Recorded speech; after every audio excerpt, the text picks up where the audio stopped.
Space Shuttle. Let's power up.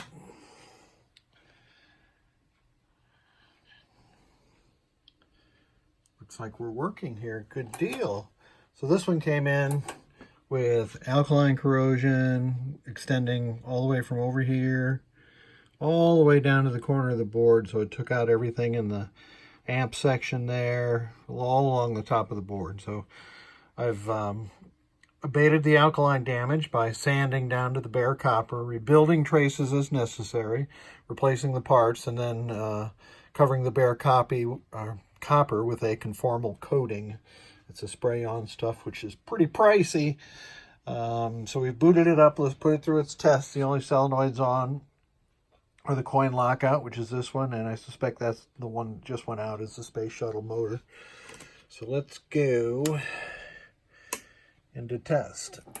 The display is working just fine. The next test is sound test.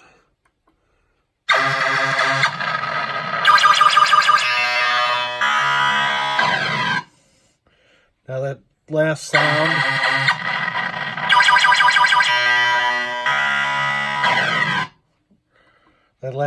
sound 7 that was missing there, is missing because I don't have the sound card or the voice ROM truck on here. And when the client gets back, I will have clipped this W10 here, and that enables those voices or those sounds to work. You can see that all of the lamps in the lamp matrix are operating, and the next test is solenoid test. On system 9, you'll just go through all 16 solenoids, and I'll show you the special solenoids. The special solenoids are not driven via the CPU. Well, there's circuitry on the CPU, but they're driven via these 6 transistors up here. And as I rake my probe over those switch inputs, you'll see the 6 solenoids light up. So 1, 2, 3, 4, 5, 6. So all that circuitry is operating properly. The next test is switch test. So I use my Pennytick tester here, and I'll go through all of column 1.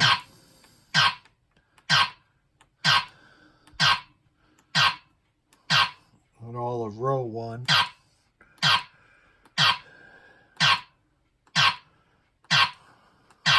And that's all the further Space Shuttle goes. And I think that's the end of the tests. Yeah, so we can cycle through the audits and adjustments, and the game will reboot, and she's ready to go again. So this one also added NVRAM, had a lamp column out, and it's easy to suspect the upstream stuff, but in this case, it was this 27 ohm resistor was really reading about 270,000 ohms. And of course the lamp columns weren't being driven correctly. So all good to go here. Here's a kind of interesting I'll do for system 9 is the test button, sound test button. There you go. Thanks so much for sending it. Appreciate your patience in getting it back. Thank you very much.